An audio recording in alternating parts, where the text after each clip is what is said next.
여러분 안녕하세요. 행복한 노후를 준비하는 금태연구소의 박채현입니다. 자, 여러분 어떻게 주말 잘 보내셨는지 모르겠네요. 주말에 좀 비가 와가지고 갑자기 봄 날씨가 또 뭐 겨울까지는 아니어도 상당히 좀 날씨가 이렇게 오락가락 하는지 모르겠는데, 사실 날씨만 오락가락 하는 게 아니죠. 뭐 지금 금융시장 전체, 특히나 지난주에는 미국 채권시장에 뭐 상당한 이 혼란이 있었는데, 그래서 오늘도 제가 시장 상황을 간단하게 짚기에는 너무 방대한 얘기들이 있어서 이슈 자료를 준비했으니까 여러분들 끝까지 주목해 주시길 바라겠고요. 오늘 자료 개인적으로 너무 좋고 너무 고퀄이고, 제가 이거 자료 준비하는 동안 이거 이렇게까지 해야 되나 뭐 이런 생각이 들 정도였으니까 여러분 좋아요 한 번씩 눌러주시면 바로 영상 시작하도록 하겠습니다. 자, 일단 최근 시장 좀 살펴보고 가면 지난주가 뭐 역대급 변동성을 보였던 장세가 아니었나 싶습니다. 뭐 미국 주식시장 보게 되면 결론적으로는 뭐 다우가 한 뭐 5%, S&P 5.7, 나스닥이 7.3% 급등을 하면서 일단은 그동안의 가파른 급락세는 조금 뭔가 진정되는 듯한 모습을 보이긴 했는데, 이게 사실은 그 지난주 금요일 날 미국 주가가 이제 폭락한 걸로 시작을 했기 때문에 아시아 시장이랑 우리 시장 전체로는 이 주간 단위로 약세를 지속을 했고요. 미국이 이제 주 후반, 특히나 수요일 한번, 그 다음에 금요일 한번 좀 급등을 했기 때문에 전반적으로는 미국은 주가 하락에 대한 부분들을 상당히 많이 좀 회복을 했고, 반면에 아시아 시장에서는 아직은 그 부분이 온전히 반영되지는 않았다. 뭐 이렇게 좀 보시면 될 것 같아요. 특히나 이제 지난주에는 이제 뉴스들이 좀 많이 있었고, 뭐 결과론적으로 트럼프가 이 상호 관세를 중국을 제외하고는 90일 유예했던 부분들, 그리고 또 그 이면에는 미국채 금리가 좀 급등을 하면서 결국은 트럼프도 주가 하락에 대해서는 조금 무심한 듯 했지만 이 금리 급등은 견디기 어려웠던 거 아니냐, 이제 이런 얘기들이 좀 나오고 있습니다. 그래서 오늘 준비한 이슈 자료는 셀 미국채 천하의 트럼프도 금리 상승은 무섭다라는 내용으로 준비를 했고요. 오늘 내용들이 상당히 방대해가지고 1부와 2부에 나눠서 걸쳐서 영상을 업로드할 예정이니까 여러분 웬만하면 꼭 순서를 지켜주시기 바라겠습니다. 1부 좀 먼저 들어보고 2부 찬찬히 좀 들어보시면 좋을 것 같습니다. 자, 그러면 바로 이슈자를 시작하도록 하겠습니다.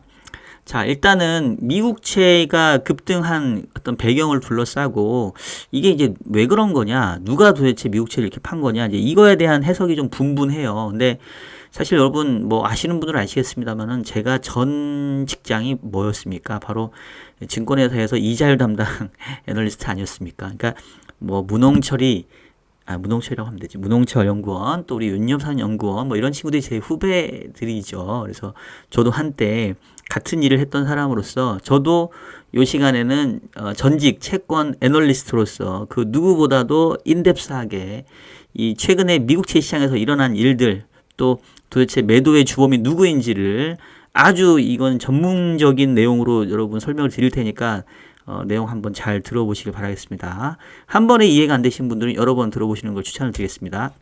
자, 일단 팩트를 보게 되면, 자, 여기 보시면 지금 빨간색이 달러 인덱스이고요. 이 녹색으로 표현한 게 미국채 10년 금리인데, 요거를 좀 구간을 좀 나눠놓고 보면 여러분 2020년 코로나 이전만 하더라도 이 달러 인덱스하고 미국채 금리는 약간 역의 관계를 보이는 적이 많았습니다.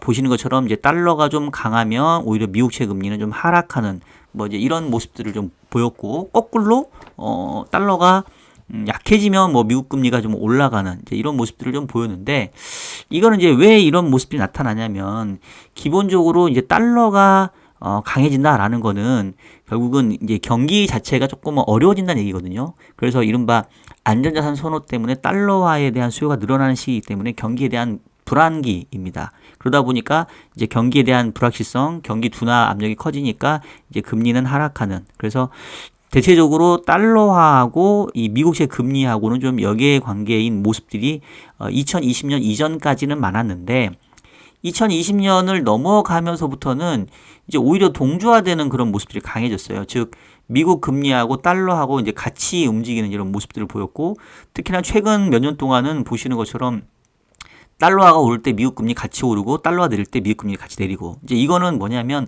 2020년도 이후에는 이 통화 정책이 대급변기를 보이다 보니까 통화 정책의 차이, 즉 미국과 주변 국가의 금리 차이에 의해서 이 달러화의 변수도 상당히 영향을 많이 받게 됐고, 미국 금리가 이제 올라간다는 얘기는 말 그대로 미국과 다른 나라와의 금리 차가 이제 높아지니까 달러화가 강하고, 오히려 미국 금리 떨어지면 금리 차가 좁혀지니까 약해지고, 이제 이런 모습으로 변모했단 말이에요. 그래서 사실은 이 금리와 환율의 관계는 이게 고정적이지 않아요. 이 그때그때 시장 환경에 따라서 어떨 때는 역의 관계, 어떨 때는 정의 관계를 보이기도 하는데, 하여튼 포인트는 2020년 코로나 이후로는 동주화 현상이 강했었는데, 근데 그랬다가 최근 상황 보게 되면 보시는 것처럼 조금 더 최근 상황을 확대해서 보게 되면 지금 요때죠, 요때.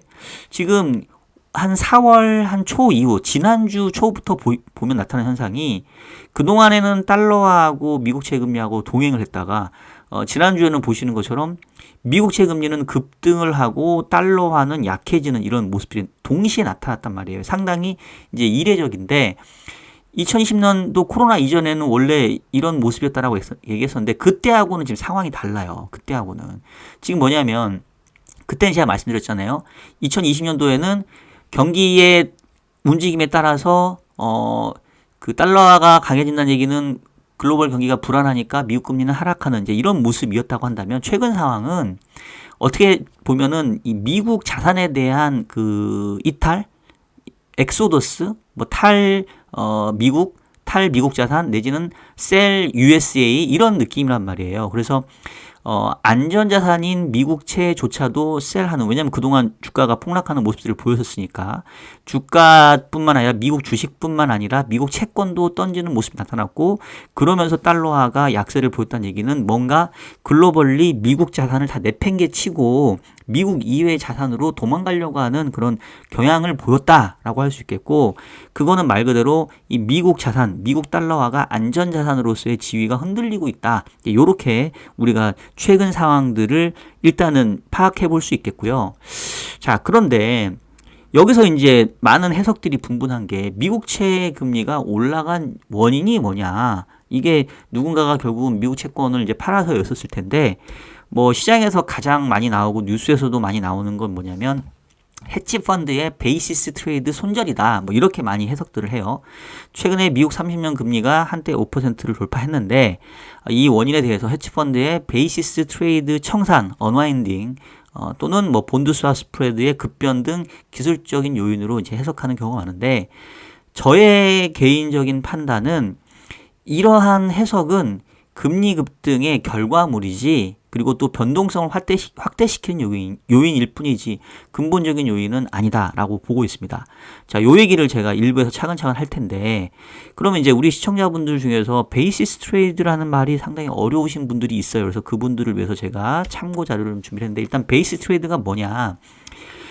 우리가 베이시스라고 하면은 이 뭔가 뭐의 스프레드를 얘기하는데, 다만 스프레드라고 안 하고 베이시스라고 얘기하는 거는 뿌리가 같아요. 뿌리가 같아서 원래는 좀 비슷하게 움직여야 되는데 똑같이 움직이지 않기 때문에 거기서 나타나는 차이를 우리가 베이시스라고 얘기를 하거든요. 그래서 우리가 해지를 할 때 예를 들면 우리가 주식을 갖고 있는데 주가지수 선물로 매도를 해서 해지를 한단 말이에요, 대부분. 근데 예를 들면 주가가 떨어질 때 주가지수 선물도 같이 떨어져야 서로 상쇄돼서 해지가 되는데, 주식이 떨어지는 것만큼 주가지수 선물은 덜 떨어지면 우리가 원했던 해지 성과를 얻을 수가 없어요. 그래서 이렇게 기초자산과 해지하는 파생상품의 가격이 똑같이 움직이지 않는 걸 우리가 베이시스 리스크라고 얘기를 합니다. 즉 원래는 똑같이 움직여야 되는데 똑같이 안 움직이고 조금 다르게 움직이는, 내지는 좀 둔감하게 움직이는 거를 우리가 베이시스 리스크라고 얘기를 해요. 그럼 이 베이시스 트레이드라는 건 뭐냐면 바로 이러한 차이를 노리는 트레이딩 기법을 베이시스 트레이드라고 합니다. 그래서 가장 기초적인 거는 현물과 파생 상품의 가격 차이를 이용하는 거예요. 그래서 지금 나타나고 있는 미국 제 시장에서는 기본적으로 국채 현물을 사고 그 반대로 국채 선물을 매도해서 이 현물과 선물의 차이, 즉 베이시스 차이를 따먹는 전략을 우리가 베이시스 트레이드라고 얘기를 하고요. 결국은 이 국채 선물이라는 거는 현물에서 파생이 됐기 때문에 선물 만기일에 가게 되면 현물 가격과 선물 가격이 서로 같아지게 돼요. 수렴하게 됩니다. 그래서 이제 그 차이가 중간에 선물 만기 이전에 발생하기 때문에 만기까지 텀을 두고 그 차이를 따먹는 전략을 우리가 뭐 아비트라지, 현선물 아비트라지 이렇게 얘기를 하는데, 이제 여기서의 핵심은 뭐냐면 이 베이시스 거래 자체는 이익 폭이 크지 않아요. 왜냐하면 현물하고 선물은 결국은 같은 뿌리이기 때문에 차이가 나봤자 그렇게 큰 차이가 나지 않단 말이에요. 그래서 현물하고 선물의 차이만 그냥 따먹는다고 한다면 그 폭이 크지 않기 때문에 대부분 이거를 이용하는 헤지펀드들은 이른바 레버리지를 통해서 계약을 여러 개 가져갑니다. 즉 한 계약 그 베이시스 트레이드를 하게 되면은 여기서 뭐 예를 들면 1달러를 우리가 취할 수 있다고 하면 이거를 100계약 가져가면은 100달러고 1000계약 가져가면 1000달러고 이런 식이란 말이에요. 그러니까 약간 뭐라고 해야 되나? 티클모아 태산 같은 거래를 한단 말이에요. 그래서 어떤 식으로 이제 그 레버리지를 일으키냐면 이제 레포라고 하는 리퍼체싱 어그리먼트라는 계약이 있습니다. 이제 요거는 여러분 네이버 좀 찾아보면서 하세요. 제가 모든 걸 다 설명할 수는 없으니까. 즉 내가 국채를 가지고 담보로 돈을 또 꾸을 수 있는, 빌릴 수 있는 거를 이제 레포라고 얘기하는데, 레버리지 구조는 이렇습니다. 초기에 예를 들면 헤지펀드가 100달러를 들고 있다. 그러면 100달러로 국채를 100달러만큼 매수를 해요.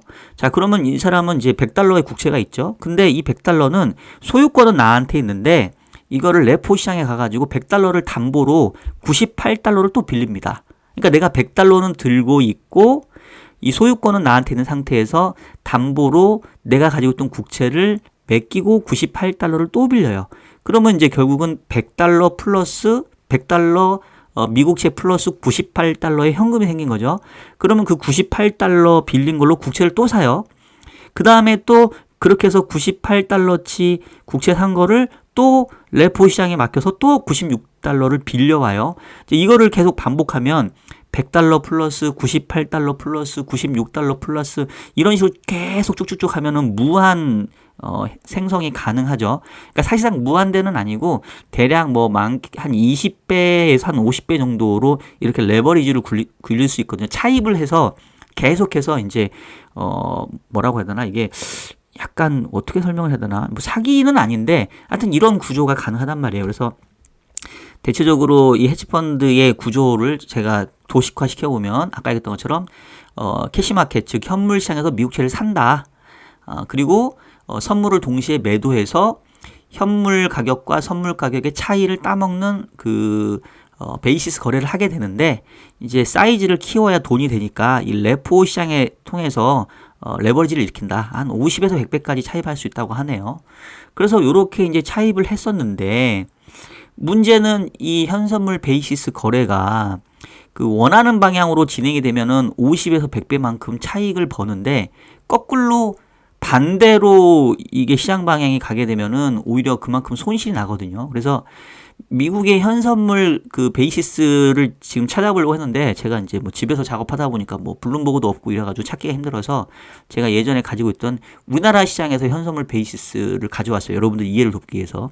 보시면 이게 이제 우리나라 국채 선물 시장에서의 현물 가격과 선물 가격의 차이예요. 이렇게 보시면 요렇게 전체적인 추세는 왔다 갔다 하지만 요렇게 막대 차트 위아래로 있는 게 이제 요런 그 차이 부분이거든요. 그래서 이 차이가 벌어졌다가 좁혀졌다가 벌어졌다 좁혀졌다 한단 말이에요. 그래서 대체적으로 이 선물 가격은 현물 가격보다는 좀 낮게 형성되는 이른바 저평가가 있습니다. 그래서 대부분 이런 베이시스 트레이드의 방향성은 국채는 현물에서 사고 선물은 매도하는 형태, 즉 국채 가격은 조금 싸고 선물 가격은 조금 고평가되어 있기 때문에 현물 매수, 선물 매도의 그런 그 거래를 많이 가져가요. 여기도 보시면은 대체적으로 위쪽에 있다는 얘기는 선물이 조금 고평가되어 있다는 얘기죠. 그래서 고평가되어 있던 선물을 팔고 저평가되어 있던 현물을 사는 형태로 베이시스 트레이드를 많이 가져가는데, 문제는 어떠한 요인에 의해서 갑자기 원래는 그 현물, 그러니까 국채 금리가 조금 높고 현물 그 국채 선물 금리는 조금 낮은 이런 형태여야 되는데, 갑자기 이제 현물 국채 금리가 이제 확 튀어버리면 이 관계가 좀 깨질 수 있단 말이에요. 그러면 내가 현물을 매수했고 선물은 매도했었는데 갑자기 현물 국채 금리가 확 튀어버렸어요.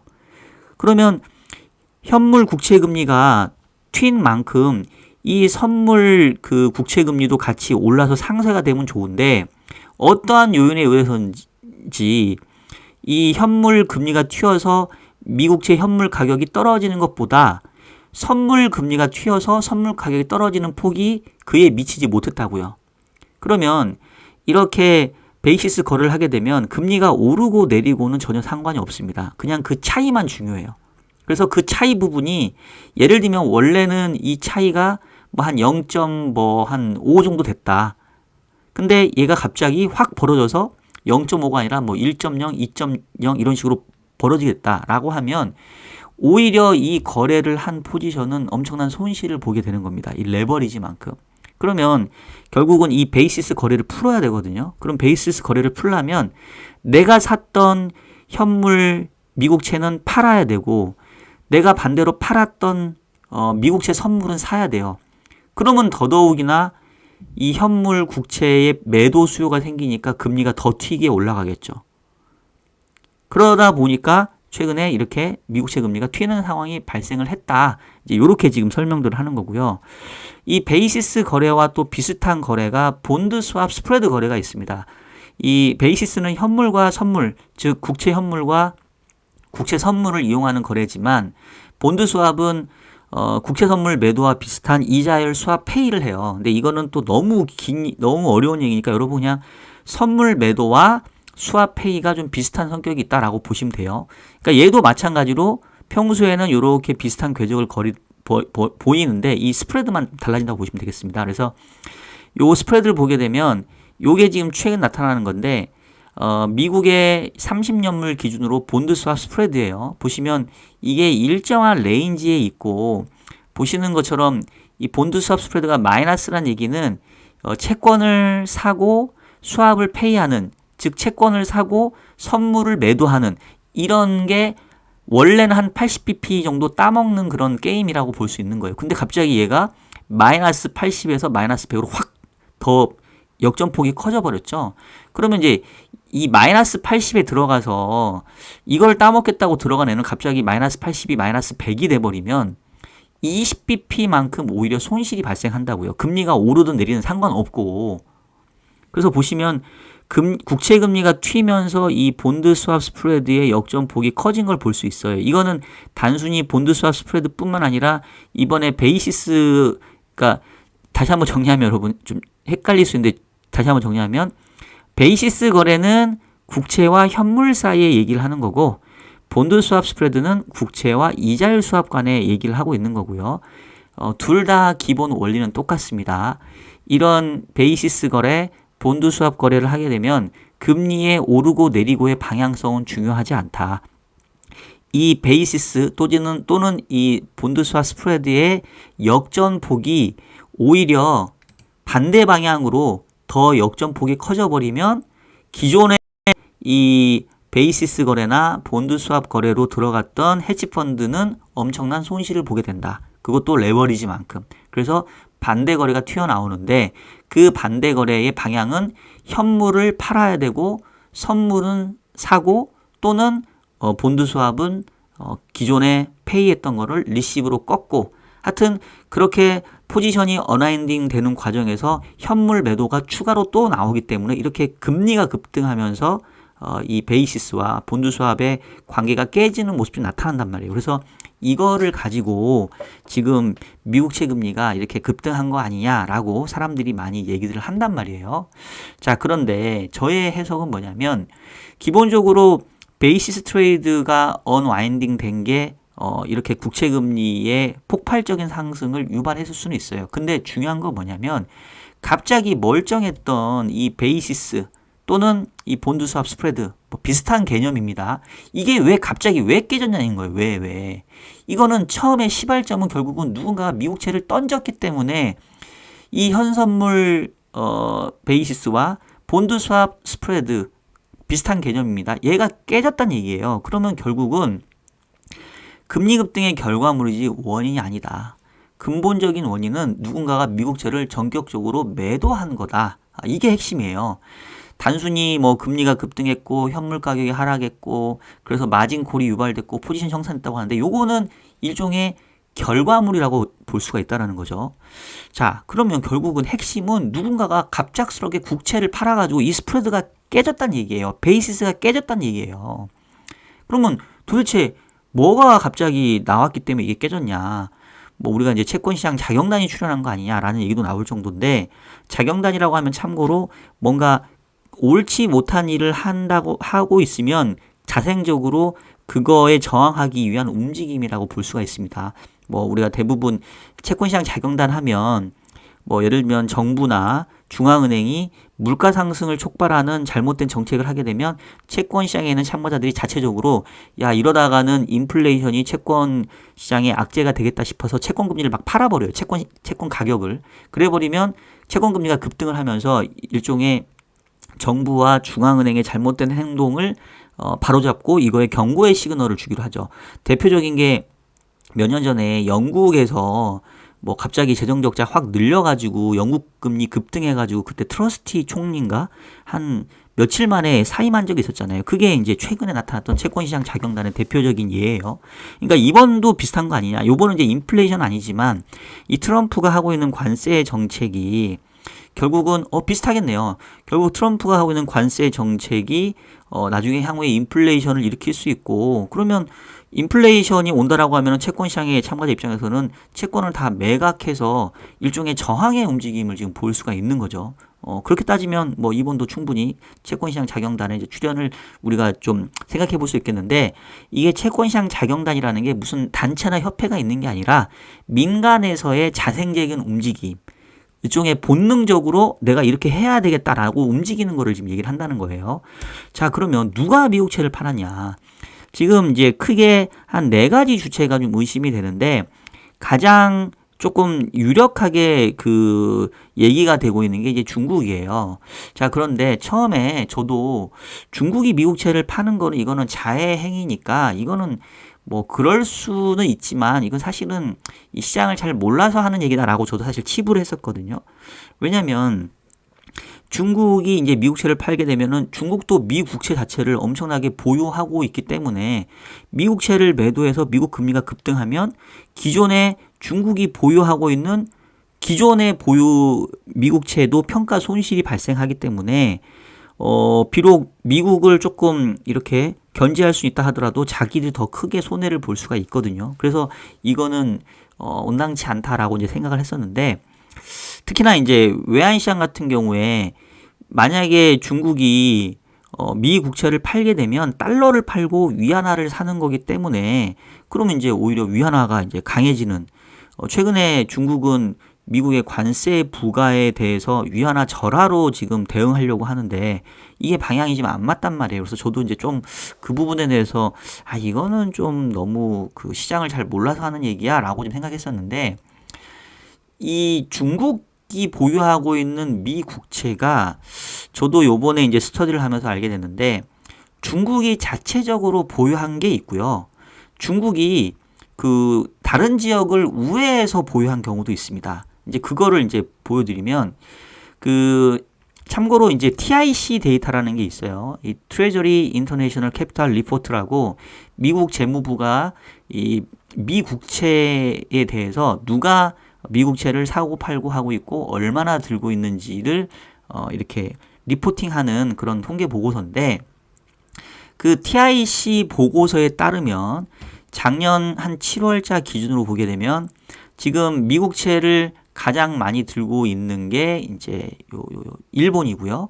그 다음에 이제 중국이고, 그 다음에 영국, 그 다음에 룩셈부르크, 독일, 캐나다, 벨기에, 아일랜드 이런 순서로 가는데 지금 원래는 중국이 미국채 가장 최대 보유 국가였단 말이에요. 근데 보시면은 2014년도에 10억, 100억, 1000억, 조 1조 3천억 달러 정도 맥스로 해서 지금 계속 줄여가지고 한 7,500억 달러로 거의 반토막을 냈어요. 그래서 이제 중국이 보유 규모가 이제 크게 줄어들고 이제 일본이 이제 첫 번째 위치를 차지하고 있다라고 지금 얘기를 하는데, 근데 여러분 이 중국이 2014년도 이후에 미국채를 정말로 절반이나 팔았냐? 이게 또 아니라는 거예요. 왜냐하면 이 중국이 미국채를 줄였던 그 2014년도 이후에 그와 비례해서 늘어나는 게 뭐냐면 이 벨기에와 룩셈부르크에서 미국채를 보유하는 규모가 거의 크게 늘어났어요. 그래서 사실상 벨기에와 룩셈부르크가 소유하고 있는 미국채 규모를 보게 되면은 2014년도랑 거의 비슷한 정도 수준입니다. 자, 그러면 이게 무슨 상관일까?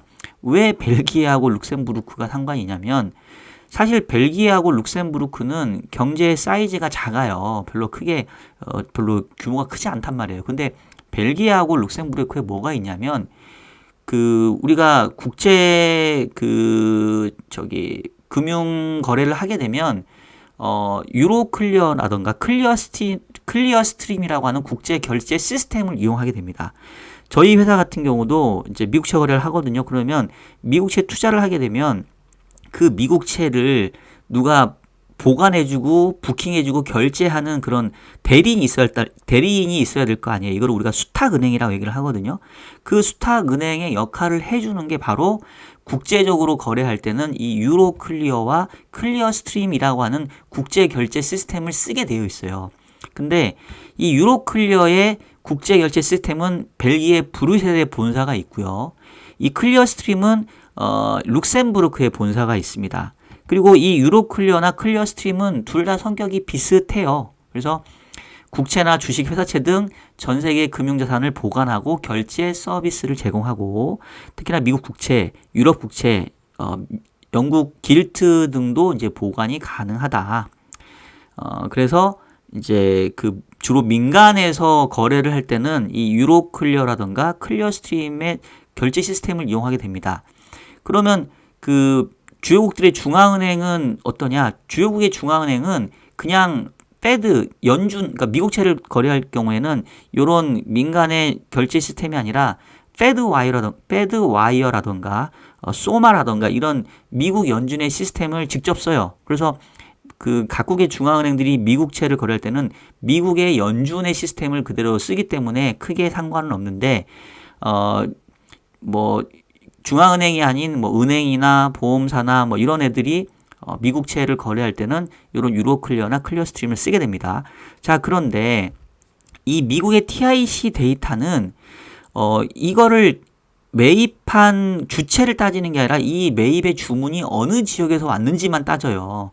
즉 여기 보면은 룩셈부르크가 4등이고 벨기에가 7등 정도 되잖아요. 얘네는 룩셈부르크 투자자와 벨기에 투자자가 투자를 했다는 게 아니라 이 두 지역에서 결제가 일어났다는 얘기예요. 즉 유로클리어와 클리어스트림을 통해서 결제가 이루어졌기 때문에, 그래서 지금 TIC 데이터 상에서는 룩셈부르크와 벨기에의 미국채 보유 규모가 많은 것처럼 보일 뿐이라고요. 근데 이것도 사실상 중국의 소유일 가능성이 크다. 왜? 중국이 이 직접적으로 보유한 미국채 규모를 줄이는 시기에 유사하게 벨기에하고 이 룩셈부르크 지역을 통해서 늘어났거든요. 그래서 지금 의심을 하는 거고, 그리고 중국 같은 경우는 외환 보유고를 운영하는 주체가 여러 군데입니다. 우리나라는 한국은행이나 KIC가 이제 단일 주체라고 한다면, 중국은 여러 가지 주체가 나눠져 있고, 주체가 나눠져 있다 보니까 어떤 주체는 중국의 인민은행이 아니라 인민은행이 아닌 다른 약간 국가로 코드가 나오지 않고 이제 개인이나 이제 일반 민간처럼 나오는 코드를 쓰는 애들은 미국 연준의 페드와이어를 쓰는 게 아니라 이 클리어스트림이나 유로클리어를 통해서 할 수 있단 말이에요. 그러니까 이제 결국은 2014년도 이후에 중국이 미국채를 절반으로 내다 판 게 아니라 일종의 계좌를 변경한 거 아니냐. 중국 인민은행이 페드와이어를 통해서 들고 있던 그 채권을 일부 이 벨기에와 룩셈부르크에 있는 유로클리어와 클리어스트림으로 이관한 거 아니냐. 그리고 실질적으로는 그냥 중국은 2014년도 이후에 미국채는 더 이상 더 안 사고 있다. 이런 해석이 제가 봤을 땐 조금 더 설득력이 있는 것 같단 말이에요. 자, 그래서 이번에 이 중국에서 매도가 나온 거는 중국 그 인민은행이 직접 들고 있는 미 국채가 아니라 벨기에와 이 룩셈부르크에 있는 유럽 계좌를 통해서 매도가 나온 게 아니냐. 이제 이런 지금 주장들이 나오는 거고요. 그게 그런 이유가 일종의 그 리밸런싱을 했던 거 아니냐. 즉 중국 입장에서 지금 이제 미국과의 어떤 관세 전쟁이 커지고 또 미국에 대한 의존도를 계속 이제 줄이는 입장이고 그다음에 이제 아까 했던 것처럼 이제 미국이 그 예측 불허의 행동들을 자꾸 하니까 뭐 중국도 그렇고 다른 나라들도 이제 미국채에 대한 자산에 대한 신뢰를 좀 잃으면서 미국채를 팔고 다른 자산으로 좀 갈아타게 하는 게 아니냐 이제 이런 얘기가 나오는 거죠. 그래서 보면은 재밌는 게 빨간색이 미국채 금리인데 미국채 금리가 급등하는 기간에 오히려 유럽 국채 특히 독일 금리는 떨어지고 있고요.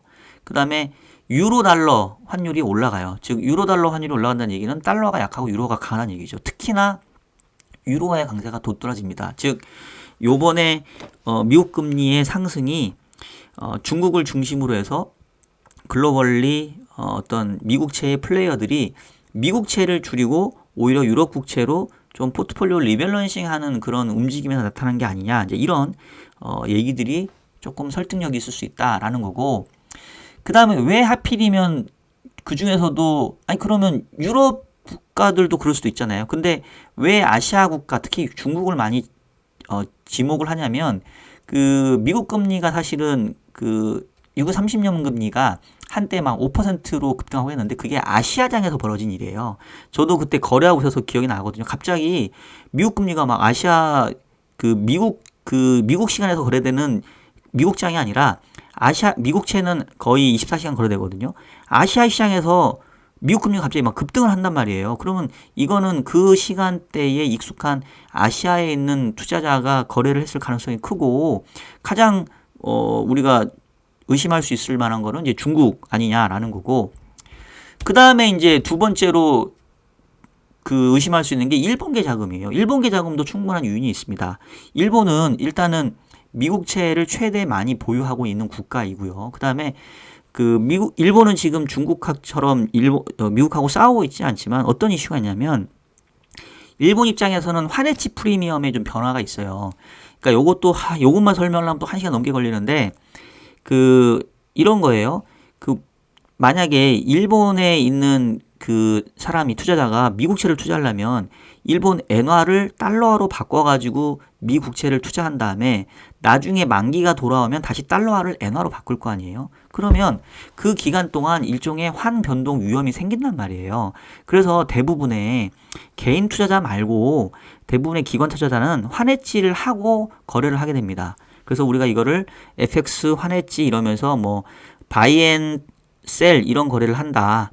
현물 시장에서는 달러를 바이하고 선물 시장에서는 달러를 파는 바이 앤 셀 거래를 통해서 내가 지금 달러를 살 때 환율 확정해 놓고 미래에 달러를 팔 때도 선물한 매도를 통해서 이 환 리스크를 해지하는 과정을 거친단 말이에요. 그거를 우리가 FX 스왑, 뭐 통화 스왑 이렇게 얘기를 하는데 그때의 그 해지의 비용은 결국은 내가 현물에선 달러를 샀고 선물에선 달러를 팔았기 때문에 선물 환율과 현물 환율의 차이가 결국은 이 환해지 비용이 돼요.